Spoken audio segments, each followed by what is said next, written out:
একজন নবীর সাহাবা হযরত সলমান ফারিস। কি নাম জোরে বলুন? হযরত সলমান ফারিস। তিনি নবীর একজন সাহাবা। তিনি তো দুনিয়ার জমিনে সাহাবাদের ভিতরে বেশি দিন বেঁচে ছিলেন। তিনি 250 বছর দুনিয়ার জমিনে বেঁচে ছিলেন। 80 বছর তিনি মূর্তি পূজা করেছেন। ক বছর? কথা বলেন না কেন? 80 বছর। 80 বছর তিনি মূর্তি পূজা করলেন। সে ধর্ম কিন্তু তাকে ভালো লাগে না, ধর্ম ভালো লাগে না, মন চাই না। তিনি চলে গেলেন খ্রিস্টান ধর্মে। খ্রিস্টান ধর্ম তিনি পালন করলেন 50 বছর। তাহলে 80 আর 50 কত হয়? 130। আপনারা রাগ করছেন নাকি? আপনাদেরকে জিজ্ঞাসা করছি বুঝলে? রাগ নাই তো? ওনারা মনে মনে করছেন যে এত মৌলবি বক্তব্য করলো, কেউ কিছু বললো না রে, কোন মৌলবিকে তুলি নিয়ে এলি রে, আমাদেরকে বিরক্ত করছে। এ বাবা, কিছু বলতে গেলে তো কিছু শুনতে হবে, হবেন না কিনা জোরে বলুন? কিছু বলতে গেলে শুনতে হবে কিনা? কোনো ছেলে যদি কোনো মেয়েকে বলে আমি কি ভালোবাসি গো তোমাকে, তোমার লেগে জান দিয়ে দেবো, মেয়েটাকে ছেলেটা বলল, মেয়েটা চুপ করে থাকলো, ভালোবাসা হবে নাকি? মেয়েটা তো বলবো আমিও তোমাকে ভালোবাসি, তবে তো প্রেম জমবে নাকি? এ বাবা, আমি এক করে থেকে বলবো আর আপনারা চুপ করে শুনবেন, কোনো কাজ হবে? আপনারা একটু হা করবেন। এখন গভীর রজনী, এ রাত্রিতে আল্লাহ দরবারে দোয়া কবুল হবে ইনশাআল্লাহ। বলুন কবুল হবে। হযরত সলমান ফারিস তিনি 120 বছর তিনি অন্য ধর্ম পালন করলেন, ভালো লাগে না। তিনি বললেন আমাকে সন্ধান করতে হবে সব থেকে ভালো ধর্ম কোনটা, যে ধর্মটা পালন করলে শান্তি পাওয়া যাবে, যে জিনিসটা পড়লে শান্তি পাওয়া যাবে। খ্রিস্টানের কাছে গেলেন। খ্রিস্টানের পাদ্রী ডাক দিয়ে বলেন, সলমান তুমি তো ভালো মানুষ, তুমি তো ভদ্র মানুষ, আমি তোমাকে বলি তুমি 80 বছর মূর্তি পূজা করেছ, আর 50 বছর ধরে তুমি খ্রিস্টানদের পাদ্রী সঙ্গে থেকে তুমি খ্রিস্টানি ধর্ম পালন করেছো, শান্তি পাও নাই? বলেন না। তাহলে আমি তোমাকে একটা কথা বলে শোনো, কিন্তু কোনোদিন কাউকে তুমি বলবা না। যদি কাউকে তুমি বলে দাও আমাকে হত্যা করে ফেলবে, মেরে দিবে। বলে পৃথিবীর জমিনে এমন একজন মানুষের আবির্ভাব হবে, এমন একজন নবীর আবির্ভাব হবে, তিনি হলেন ইসলাম দরদি নবী, তিনি হলেন কলমাওয়ালা নবী। তিনার কলমা লা ইলাহা ইল্লাল্লাহ মুহাম্মাদুর রাসূলুল্লাহ পড়বে, তোমার দিল ঠান্ডা হয়ে যাবে। সেটা হলো সত্য ধর্ম। কিন্তু সলমান কোনোদিন কোনো কাউকে বলবা না, আমি তোমাকে বলেছি, এটা কেউ যদি জেনে ফেলে তাহলে আমাকে হত্যা করে ফেলবে, আমাকে মেরে ফেলবে। হযরত সলমান ফারিস ডাক দিয়ে বলে, পাদ্রীজি আমি কোথায় পাবো সে ধর্ম, কোথায় পাবো সে মানুষটিকে, কোথায় পাবো সে নবীকে, কোথায় পাবো? বলে সেই দেশে, যে দেশে বেশি খেজুরের গাছ হয়, যে দেশে বেশি খেজুর হয়, সেই দেশে তোমরা সেই মানুষটিকে পাবে। সেই মানুষটির নাম হলো মুহাম্মাদুর রাসূলুল্লাহ। সকলে বলুন সাল্লাল্লাহু আলাইহি ওয়াসাল্লাম। কিন্তু শোনো, তিনি যে নবী তুমি কি করে চিনবা? চেনার উপায় কি তুমি জানো? বলো কি? বলে তুমি তিনটে জিনিস লক্ষ্য করবা। 1 নম্বর, তুমি তার জন্য কিছু সদকা নিয়ে যাবা। সদকা বুঝেন না? এই কথা বলেন না কেন? সদকা। আর নবী বলেছেন সাদাকু তারাদুল বালা, সদকা করলে বালা দূর হয়ে যায়।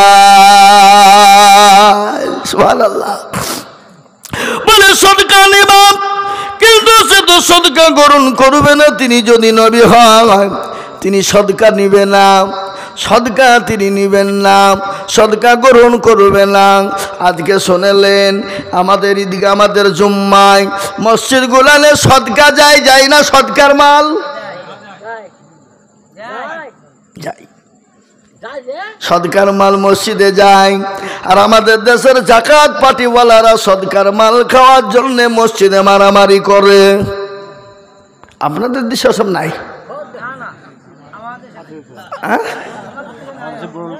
বড় লোকরা বেশি খায়।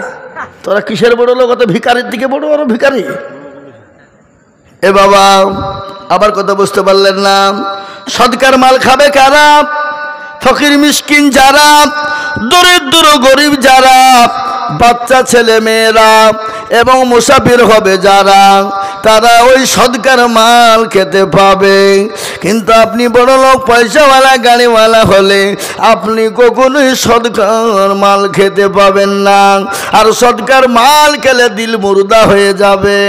তার জন্য আমাদের দেশের বড় বড় লোকেরা, ধনী ব্যক্তিরা মসজিদে সদকার মাল খাওয়ার জন্য তাদের আজকে দিল মুর্দা হয়ে গেছে। এর জন্য আল্লাহর কত তাদের করণে কহরে ঢোকে না। বুঝতে পারলেন না? সদকা বলে সর্বপ্রথম নবীকে সদকা দিবা। তিনি যদি নবী হন সদকা দিবে না। দ্বিতীয় নম্বর হলো তাকে হাদিয়া নিয়ে যে দিবা। তিনি যদি হাদিয়াটা গ্রহণ করে নেয় তাহলে জানবা সে নবী। 2 নম্বর। 3 নম্বর হলো বিশ্ব নবীর বগলের নিচে দেখবে একটা মোহরের নবুয়াত আছে কিনা। দেখবে একটা মোহরের নবুয়াত আছে। ওই মোহরের নবুয়াতটা কোনো নবীর ছিল না, যেটা হলো আল্লাহ নবী শেষ জামানার নবীকে দেওয়া হয়েছিল। ওই মোহরের নবুয়াতটা কি? যেটাকে বলা হয় আজকে আমাদের দেশে সিসি ক্যামেরা। কি ক্যামেরা? আপনাদের গ্রামে নাই এসব নাকি? আছে সিসি ক্যামেরা, যেটাকে বেআইন ক্যামেরা বলা হয়। কি ক্যামেরা জোরে বলুন? যেটাকে বেআইন ক্যামেরা বলা হয়। ওই সিসি ক্যামেরা আবির্ভাব কোথা থেকে হলো? আল্লাহ নবীর বগলের নিচে ছিল সিসি ক্যামেরা, যেটাকে বলা হয় মোহরে নবুয়াত। যেটাকে বলা হয় মোহরে নবুয়াত। ওই মোহরে নবুয়াতের দ্বারা আল্লাহর নবীর সামনে পিছনে ডানে বায়ে তিনি সব কিছু দেখতে পেতেন। এরা আল্লাহু আকবার বলে না গো? এ কোন দেশের লোকেরা গো? ওটাকে বলা হয় সিসি ক্যামেরা, যেটাকে বলা হয় বেআইন ক্যামেরা, যেটাকে বলা হয় ও মুসলমান মোহরে নবুয়াত। ওই মোহরে নবুয়াত থেকে আজকে সিসি ক্যামেরার আবির্ভাব হয়েছে। অত মত লয়। আজকে সিসি ক্যামেরা কোথা থেকে হলো? ওখান থেকে আবির্ভাব হয়েছে। আজকে বিজ্ঞানীরা প্রমাণ করেছে বিশ্বনবীর থিওরি, বিশ্বনবী যেটা করে গেছেন, যেটা বলে গেছেন, সেটা আজকে আপনার কথাতে কথাতে পক্ষান্তর আজকে প্রমাণ হয়ে যাচ্ছে। সুবহানাল্লাহ বলুন। মুসলমান সুবহানাল্লাহ বললে মুখটা ব্যথা হয়, কিন্তু শুনেলেন সুবহানাল্লাহি ওয়া বিহামদিহি সুবহানাল্লাহিল আযীম। বুখারী শরীফের শেষ হাদিস। আল্লাহর নবী বললেন পৃথিবীর জমিনে এমন একটা বাক্য আছে জবানে হালকা কিন্তু তার ওজন বড় ভারী। যে ভাষাটা হলো সুবহানাল্লাহি ওয়া বিহামদিহি সুবহানাল্লাহিল আযীম। আযীম মানে বড়, আযীম মানে বড়, আযীম মানে বড়। যেমন পৃথিবীর জমিনে সব থেকে বড় গুনাহ কি? কথা বলেন তো ভাই, আপনারা দেখি কে পারবেন বলতে? পৃথিবীর জমিনে সব থেকে বড় গুনাহ কি? কে বলতে পারবেন বলুন দেখি?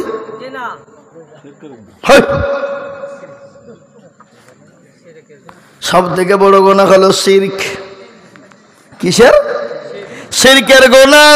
কোরআন বলেছে শিরকা লাযুলমুল আযীম। আল্লাহু আকবার। সব থেকে বড় গুনাহ হলো শিরকের গুনাহ, আযীম মানে বড়, জুলুম মানে জুলুম করা, অত্যাচার করা। যারা আল্লাহর সঙ্গে শিরিক করবে, আল্লাহর সঙ্গে পাল্লা দিবে, আল্লাহ কাল কিয়ামতের দিন তাকে জাহান্নামে দেবে। শিরিক কাকে বলে একটু বলি, না বলবো না? শিরিক কাকে বলে শুনালেন? মনে হয় আপনাদের দেশে নাই। 8-10 বছর বিয়ে হয়ে গেল, কি বললো? ঠিক যাবো, আমাদের ঠিক ব্রেন আছে, অত কায়দা লয়, এমনি বক্তা লয়, ঠিক সাইজ আছে আমাদের, ঠিক লাইনে ঠিক ঢুকি দিব। কি কেরালা থেকে কলকাতা কোন লাইন দিয়ে ঢুকতে হয়, যিনি রেল লাইনে ড্রাইভার সে জানে কোন দিক দিয়ে ঢুকাতে হবে। ও কলকাতাতে ঢুকবে, ঘুরিয়ে কিন্তু ব্যাঙ্গালোর যাবে না। নাকি বলছেন আপনারা? বলুন। আপনারা মনে করছেন যে হারে কলকাতার টিকিট কাটনো, সাঁতরাগাছি, হাওড়া, কিন্তু ব্যাঙ্গালোর ঢুকছে কেন ট্রেন? কিন্তু ড্রাইভার ঠিক দিকেই ঢুকাবে, কিন্তু যারা ড্রাইভার হয় তারা ঠিক দিকেই যাবে। কিন্তু শোনেন, আমরা যেদিকেই যাই আমাদের নেটওয়ার্ক তো বেশি, নেটওয়ার্ক আমাদের বেশি। ভুদা, হাস, Docomo, Airtel, Tata, Aircel, BSNL, নাকি গো? হ্যাঁ, কত নেবেন? বিভিন্ন রকমের টাওয়ার আমাদের ব্রেনে, কিন্তু এক জায়গাতে গিয়ে কিন্তু দাঁড়াবে, ঠিক না বেটি? জোরে বলুন। কিন্তু আপনি ভোদাতে লাগিয়েছেন, আর যদি মনে করেন জিওতে চালাবো চলবে, কিন্তু আমরা ঠিক লাইনে চালাচ্ছি। জিও চলছে এখন, জিওর লাইনে যে ঠিক জিওতেই ফেরাবো, চিন্তা নাই।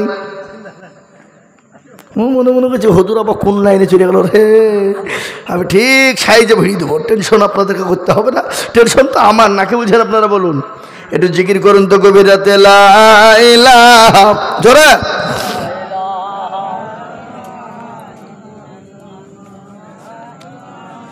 আপনারা আইডিয়া গেছেন গো, জিকিরটাও মুখ দিয়ে বাড়াইছে না নাকি?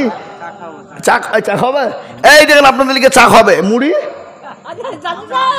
মুড়ি ঝালবড়া পেঁয়াজি দাও, এত রাত্রে খাই। হ্যাঁ, লাল চা না দুধ চা? লাল চা কিনে দেশের লোক গায়ে পোষে না, ও দুধ চা দিবে কেন? ওরা 50 টাকা লিটার কিনে বেচবে। হ্যাঁ, এই যে ঈদে গেল 80 টাকা কেজি পর্যন্ত বিক্রি করেছে। হ্যাঁ, 60 টাকা। আমি আজকে বাড়িতে আমাকে ফোন করে বলছে, হ্যাঁ গো তুমি ঈদের দিন লাচা লিখে দিলি, তো লাচাটা ভিজাবো কি দি? হ্যাঁ, পানি দিয়ে লাচা খাওয়া হয়? যাও বাজারে যাও, বোতল যাও, যে 2 লিটার দুধ কিনে লিছ। আমি যেহেতু ভারী ঝামেলা ফেলে দিলাম, আমাকে লাই ওসব পারবো না, আমি খাইলে খাও, নাহলে থাকি। তো দাও তাহলে, তুমি যখন বলছো তখন আমার বিটি বলছে ওসব কিছু বুঝিনি, তুমি লোকের বাড়ি যাচ্ছ আর ভালো মন্দ খাচ্ছ, আর আমাদের বলতে পারনি। হ্যাঁ, যাও তাদের নিয়ে যাও। আমাদের যাক বিটির কথা শুনতে হবে, না হইলে আবার বিপদ। বিটিকে বলে তাহলে মা নিয়ে এসো, বোতলটা দাও। বোতলটা নিয়ে গেলাম, 2 লিটার লিখে দিল। বাবা একেবারে আরাম করে বলছে, কেউ বলছে ক্ষীর খাবো, কেউ বলছে পায়েস খাবো, কেউ বলছে চা খাবো। লে ধনি কোন জ্বালা! আমি মনে যা খাবার খাও, দেখো 2 লিটার দুধ এনে দিয়েছে, যতদিন ইচ্ছে চালাও। কি বুঝলেন? তো বাবজি 50 টাকা করে রেখে দিল, 50 টাকা সমিতি থেকে লিখে দিল। কত আপনাদেরকে? কথা 60। এই আপনারা এই এদিক ওদিক নিয়ে আমার বক্তব্য তখন ভুলে যাবো, কোন দিক দিয়ে কোন দিক চলে যাবো। থাক তো, যাক যেটা বলছিলাম বাবজি, একটু জিকির করেন লা ইলাহা।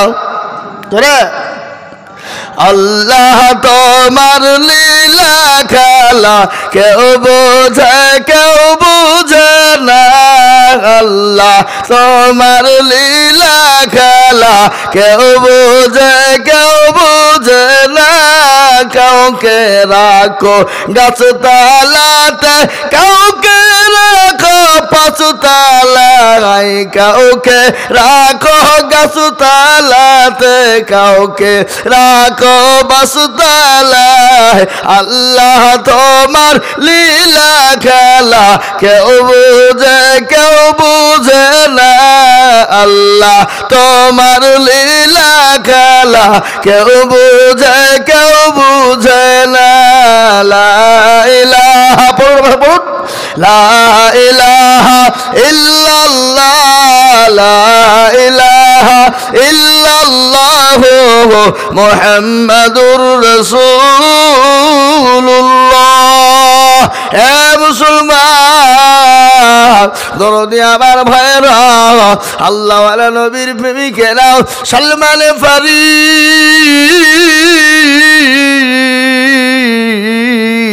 আপনার নবীকে খোঁজার জন্য তিনি বেরোবেন।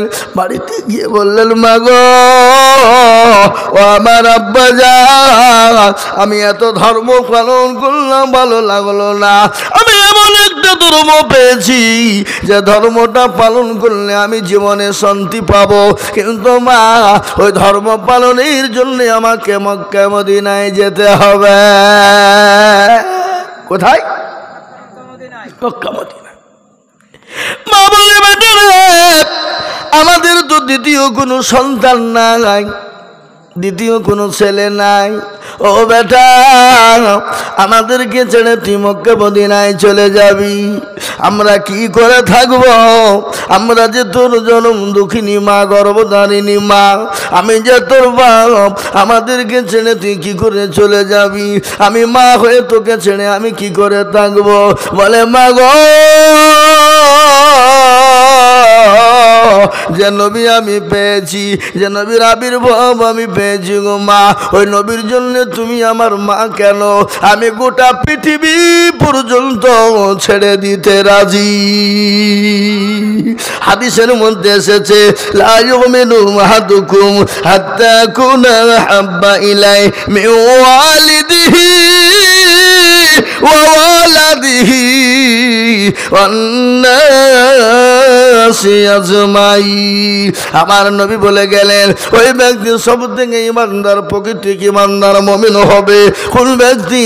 যে ব্যক্তি তার নিজের জীবনের থেকে, যে ব্যক্তি তার বিবি বাচ্চা ছেলে মেয়ের থেকে, যে ব্যক্তি সন্তানাদির থেকে আল্লাহ তার রাসূলকে সব থেকে বেশি ভালোবাসবে, ওই ব্যক্তি সব থেকে বড় প্রিয়, সব থেকে বড় নবীর প্রেমিক হযরতে সালমান ফারিস। এই কথা বলে বেরিয়ে আসবে, সঙ্গে সঙ্গে তাকে অ্যারেস্ট করে ঘরে ভরে দেওয়া হলো, পায়ে জিঞ্জিরি হাতে জিঞ্জিরি বেঁধে দেওয়া হলো, ঘরের ভিতরে দরজা খুলে ভরে দেওয়া হলো, বাড়িতে দিতে দেয় না। একদিন যায়, দুদিন যায়, 3 দিন যায়, 4 দিন যায়, 1 সপ্তাহ 1 মাস চলে যায়। সালমান ফারিস নবী নবী করে পাগল হয়ে গেল। নবীর প্রেমিক কাকে বলে? নবীর প্রেমিক কাকে বলে? কাকে নবীর প্রেমিক কয়? আমরা তো মুসলমান রে মুসলমান, হাওয়ার গাড়ি হাওয়ায় চলে, তেলের গাড়ি তেলে চলে রে, হাওয়ার গাড়ি হাওয়ায় চলে, তেলের গাড়ি তেলে চলে, আমরা সেই মুসলমান, আমরা সেই মুসলমান। হ্যাঁ মুসলমান। সালমান ফারিসের হাত পায়ে জিঞ্জিরি দিয়ে বেঁধে দিলেন, কিন্তু সালমান ফারিস 1 মাস হয়ে গেল, কিন্তু দেখবেন ভাই বোনের মধ্যে এত দরদ, এত মিল, এত মহব্বত, এত ভালোবাসা। ভাই হয়ে বোনকে জমি দেয় না, ভাই হয়ে বোনের জমি মেরে দেয়, আছে নাই? কথা বলেন না কেন? ভাই হয়ে জমি বোনকে জমি দেয় না, ভাই হয়ে জমিকে বাপ মার কাছ থেকে ভুগিয়ে লিখে নেয়, বোনকে ফাঁকি দেয়, ভাইকে ফাঁকি দেয়। ও মুসলমান ঠিক রাখো ঈমান, ইসলামের বাতি ডুবায় না, ইসলামের বাতি ডুবিয়ে দিলে হবে না। এই তাড়াতাড়ি করো, তাড়াতাড়ি করো, দেরি করে আমি একটু দম লিলি চা দাও। আমি চা খাও না। এ মুসলমান ভাইরা আমার, বাবা জীবনেরা, আল্লাহ পানি পানি পানি, আমি কিন্তু বেশি বলবো না।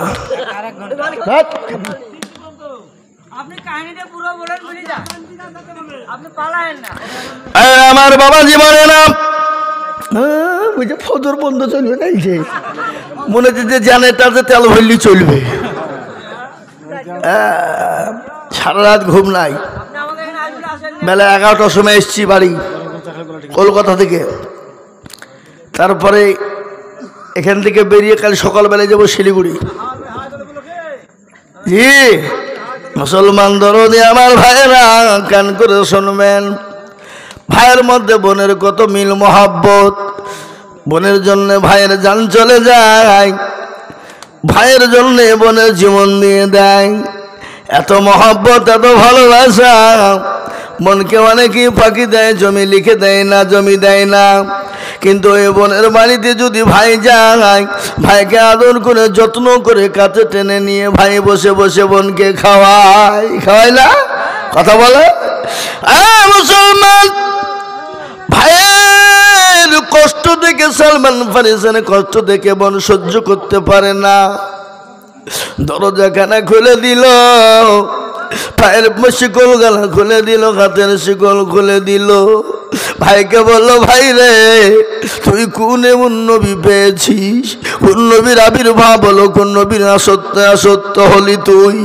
আজকে মা বাপ ছেড়ে দিয়ে বোনকে ছেড়ে দিয়ে চলে যাবি? কোন নবীকে পেয়েছিস? ও ভাই আমি তোর পায়ে হাতে বান্ধা জিঞ্জিরি শিকলি সহ্য করতে পারি না, আমি তোকে ছেড়ে দিলাম, ভাই তুই চলে যা।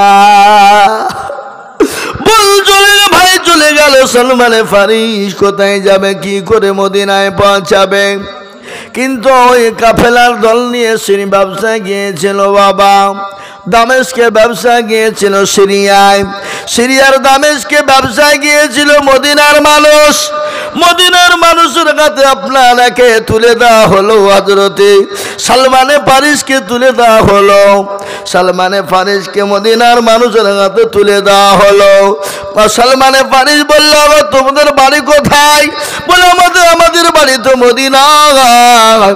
বলে মদিনায় মানে যে দেশে আল্লাহর নবী আছে, যে দেশে নবী মুহাম্মদকে পাওয়া যায়, যে দেশে ভালো মানুষটাকে পাওয়া যায়, যে নবীর দিকে চালার দিকে তাকালে গুনাহগুলো মাফ হয়ে যায়, সেই দেশে নাকি তোমাদের বাড়ি। বলে হ্যাঁ, আমাকে তোমরা নবীর কাছে পৌঁছে দাও, তার বিনিময়ে তোমরা যা কিছু নিবে তোমাদেরকে দেব, যা কিছু নিবা তার বিনিময়ে তোমাদেরকে দেওয়া হবে। সেই মদিনার মানুষ তারা কিন্তু নবীর দুশমন ছিল, দুশমন ছিল, দুশমন। তারা চিটার টাইপের লোক ছিল। বলে হারে মুহাম্মদের কাছে যাবি, তোর এত বড় সাহস, তোকে যেতে দিছি, দাঁড়া, তোকে বিক্রি করে দেব, তুই চ। কিন্তু সালমানে ফারিস আইছিল, ও যাও যাও যাও যাও, বাধা দেবো না, ও আটকে নিয়ে যাবে না। এই মুসলমান দরদি, আমি তো মনে মনে করছি পালালি হয় নাকি? এই মুসলমান দরদি শুনেলেন ভালো করে, হযরত সালমানে ফারিসকে বিক্রি করে দেওয়া হলো। মদিনার মানুষেরা নিয়ে গিয়ে বিক্রি করে দেওয়া হলো। বিরাট জীবনে বড় কষ্ট। সালমানে ফারিস কিন্তু নবীর কাছে পৌঁছানেই চাই। মরুভূমি প্রান্তর দিয়ে এলেন, মরুভূমি পার হয়ে এলেন, মদিনায় তাকে বিক্রি করে দেওয়া হলো। হযরত সালমানে ফারিস এত লম্বা চওড়া সুন্দর ছেলে, অতীব সুন্দর দেখতে, চেহারাবান, লম্বা চওড়া। হযরত সালমানকে বিক্রি করে দেওয়া হলো। তিনি বললেন, মদিনার মানুষ তোমাদেরকে ভালোবেসে মহব্বত করে নবীর সঙ্গে নবীর কাছে যাওয়ার জন্য বলেছিলাম, আজকে তোমরা আমাকে খেতে দাওনি, গোটা রাস্তায় কষ্ট দিতে দিতে এনেছো, তারপরে আমার কাছে যা ছিল তোমরা কেড়ে নিয়েছো, তারপরে আমাকে নবীর কাছে তোমরা যেতে দিলে না, তোমরা আমাকে বিক্রি করে দিলে। হযরত সালমান ফারিসকে বিক্রি করা হলো। সালমানে ফারিস তিনি ভালো মানুষ, কাজ করতে শুরু করলেন। যে মালিকের কাছে বিক্রি করা হলো সে মালিকের খেজুর গাছের বাগান জোগাইতে শুরু করে দিল। কিছুদিন যায় ওই মালিকের ছেলে এসে বলে, আব্বাজান, বলে কি হলো? বলে আমরা শুনলাম মদিনার বুকে একজন নতুন মানুষের আবির্ভাব হয়েছে। তার বাপের নাম নাকি আব্দুল্লাহ, মায়ের নাম নাকি আমিনা, তার নাম নাকি মোহাম্মদ। সে নাকি নবী, সে নাকি নবী, সে নাকি নবী, সে নাকি নবী। তার কাছে মানুষ এসেছে, দলে দলে কলমা পড়ে মুসলমান হচ্ছে। আব্বাজান, আমাদের ধর্ম কি নষ্ট করে দিবে? হযরতে সালমান ফারিস তিনি ওই মালিকের কাজ করছিলেন। খেজুর গাছের উপর তিনি উঠে গেলেন, খেজুর গাছের উপর তিনি উঠেছিলেন। নবীর কথা শোনার সঙ্গে সঙ্গে তিনি বলছেন, আমি লাফ মারবো না, আমি কিভাবে নবীর কথা শুনে নামবো বুঝতে পারলাম না। আমি খেজুর গাছ থেকে কিভাবে নেমে গেলাম। আমি মালিকের ছেলেকে গিয়ে বললাম, ভাই, তুমি যে মানুষটির নাম করলে তাকে তুমি চিনো? বলে, আমি চিনি না, কিন্তু মদিনায় শুনলাম তিনি নাকি মদিনার জমিনে এসেছেন, নতুন আবির্ভাব হয়েছে, তার ধর্ম নাকি ইসলাম, সে কলমা পড়ে মুসলমান বানিয়ে দিয়েছে, সে নাকি নবী। বলে, আমাকে একবার তোমরা আমাকে নিয়ে যাও। বলে, তুই কি করবি যে? বলে, আমি ওই নবীর চেহারা খান একবার দেখতে চাই। বলুন সুবহানাল্লাহ। হযরত সালমান ফারিসকে নবীর দরবারে নিয়ে যাওয়া হলো। আল্লাহর নবী সাহাবাদেরকে কলমা শিক্ষা, কোরআন শিক্ষা দিচ্ছিলেন, কোরআনের তেলাওয়াত করাচ্ছিলেন। এত সুন্দর চেহারা, এত সুন্দর চেহারা, এত সুন্দর দেখতে। আমার নবী এত সুন্দর দেখতে। আমার নবী মাছ দিয়ে সিটি পাড়তেন, চুলগালা লম্বা হতো, মাছ নিয়ে আপনার সিটি পাড়তেন। এখন তোয়ালা গায়ে, গামছা গায়ে দিয়ে সুন্দর করে সাদা থান পরে বসতেন, এত সুন্দর লাগতো। রাজা তার বাদশাহ, রাজা তার সিংহাসনে যত না বসলে ভালো লাগে, আমার নবীকে তার থেকে বেশি ভালো লাগতো। এরা সুবহানাল্লাহ জোরে বলে না গো? মুসলমান, বিশ্ব নবী চেহারা আল্লাহ এত সুন্দর করেছিলেন। হযরত ইউসুফ আলাইহিস সালামের ঘটনা আপনারা সকলেই জানেন।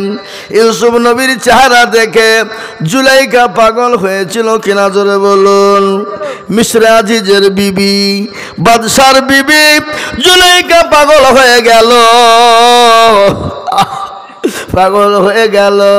হযরত ইউসুফকে বারংবার খামচাতে যায়, বারংবার ধরতে যায়, তিনি ধরে ফেললেন। তার জন্য ইউসুফ নবীকে জেল পর্যন্ত খাটতে হয়েছে কিনা জোরে বলুন? মুসলমান, বড় কাহিনী। হযরত ইউসুফ নবী আলাইহিস সালামের প্রেমে পাগল হয়ে যায়। এ বাবা, পিরিতে মজিলে মন কিবা হারি কিবা ডোম, ঠিক না জোরে বলুন? পিরিতে মজিলে মন এমনি লয়। এ বাবা, হযরত ইউসুফ আলাইহিস সালামকে পাগলের জন্য পাগলের মতো ভালোবাসতে লাগলেন। মিশরের মেয়েরা বলল, ও জুলাইখা, তোর মতো বেহায়া লীলজ্জ নারী মিশরের জমিনে নয়। বলে, কেন গো? বলে, তোর বাড়ির গোলাম, আজকে গোলামকে দেখে তুই পাগল হয়ে গেলি। তুই যে বাদশার বিবি, আর তোর বাড়ির গোলামকে দেখে তুই পাগল হয়ে গেলি। ও জুলাইখা, তোর মতো বেগায় কেউ নাই। কিন্তু জুলাইখা সমস্ত মিশরের নারীদেরকে হুকুম দিলেন, দাওয়াত দিলেন। দাওয়াত বুঝেন না? আজকে যেমন আপনারা আমাকে দাওয়াত দিয়েছেন না, দেননি? যদি আপনারা দাওয়াত না দিতেন আসতাম না। কিন্তু আল্লাহ কার কথায় রুজে রাখে। আমার আজকের জালসা হলো বেলডাঙ্গায়, কাটাগাছিতে। আমি ইচ্ছে করে ওখানে যাইনি, ওরা আমাকে লাস্টে দিবে তার লাগে। তো এইখানে এসে দেখছি লাস্টে। মসজিদের কি ভুল করলো বলো? ওখানে বলছে, হুজুর আপনাকে লাস্ট। একটার পর। তা আমি বললাম যে তাহলে ইয়াদের দায় করি, আর সকালও দিবে। আমাকে লিখে বসিয়ে দিয়ে বলছে হুজুর আপনাকে শেষ বেলাতে দেব। এ বাবা, এ মুসলমান দরদি আল্লাহওয়ালা, জুলাইখার জন্য সমস্ত মহিলাদেরকে যে আপদ দিলেন,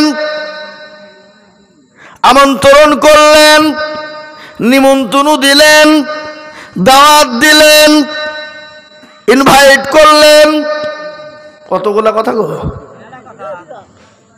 হ্যাঁ একটা কথায় কতগুলো কথা হয়, হ্যাঁ হয় না, হয় না, কথা বলেন। সমস্ত মিশরের নারীরা এলেন, আসার পরে জুলাইখা হল ঘরের মধ্যে ভরে দিলেন। আর প্রত্যেকটা নারীর হাতে একটা করে আপেল। আপেল বোঝেন না আপনারা? হ্যাঁ আপেল চিনেন আপনারা? ও বেচেন, তাহলে খান না। আল্লাহ আকবার, আমার বাড়িতে যাইয়েন, খাওয়াবো। হ্যাঁ মুসলমান দরদি, একটা করে আপেল দেওয়া হলো মেয়েদের হাতে, দেওয়া হলো মেয়েদের হাতে। একটা করে ছুরি দেওয়া হলো, চাকু। বলে আমরা ইউসুফ নবীকে তোমাদের সামনে দেখাবো, এক ঝলক দেখাবো, 1 সেকেন্ড থেকে 2 সেকেন্ড। মিশরের নারীদের সামনে ইউসুফ নবীকে আনা হলো, 1 থেকে 2 সেকেন্ড দেখানো হলো।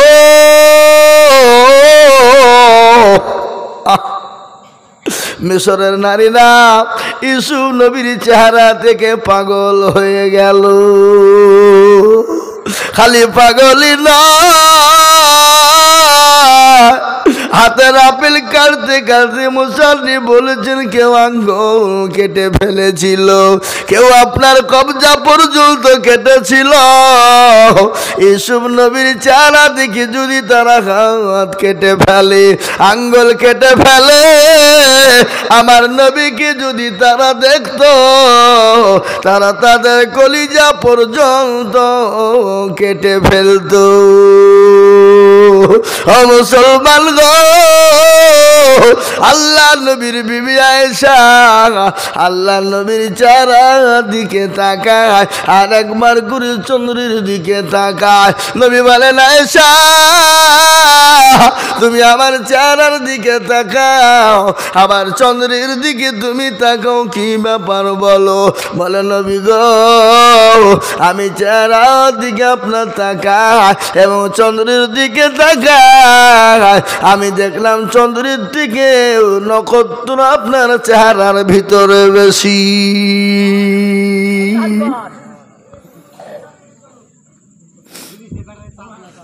সবাই লিখেছে আপনারা এমন এই চা খাওয়াইনি তো ভুল হইল।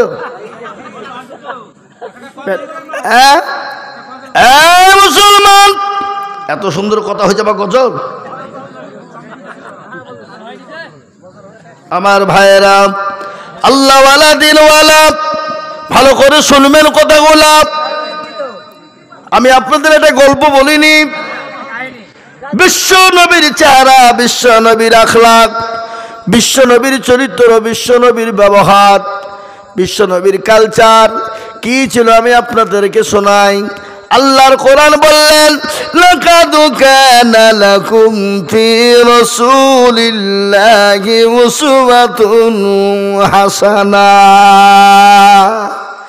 হাসানা মানে ভালো, হাসানা মানে ভালো। আমার নবীর চরিত্র আখলাক এত ভালো, এত সুন্দর, পৃথিবীর জমিনে এরকম আর হয়নি এবং কিয়ামত পর্যন্ত হবে না। আমেরিকার একজন লেখক, খ্রিস্টানদের ঘরের ছেলে, যার নাম হলো উইলিয়াম হার্ট। উইলিয়াম হার্ট তিনি একটা কিতাব লিখলেন, বই লিখলেন, যে বইটার নাম হলো দ্য 100 মনীষীর জীবনী তিনি লিখলেন। 100 মনীষীর জীবনী তিনি লিখতে গিয়ে দেখলেন প্রতিটি মনীষীর জীবনে কলঙ্কের দাগ আছে, কিন্তু একজনের কলঙ্কের দাগ নাই। তিনি হলেন জনাবে মুহাম্মদুর রাসূলুল্লাহ সাল্লাল্লাহু আলাইহি ওয়াসাল্লাম। জোরে বলুন সুবহানাল্লাহ। আমার নবীর ব্যাপারে কোনো দাগ আছে নাকি? নবীর চরিত্র কোনো দাগ আছে? নবী তো 63 বছর দুনিয়ার জিন্দেগি বেঁচেছিলেন। নবী তো কোনোদিন কাউকে গালি দেয়নি, নবী তো কোনোদিন কাউকে চড় মারেনি, নবী কোনোদিন কাউর সামনে মিথ্যা বলেনি, নবী কোনোদিন কারোর সামনে বাটপানি চিটার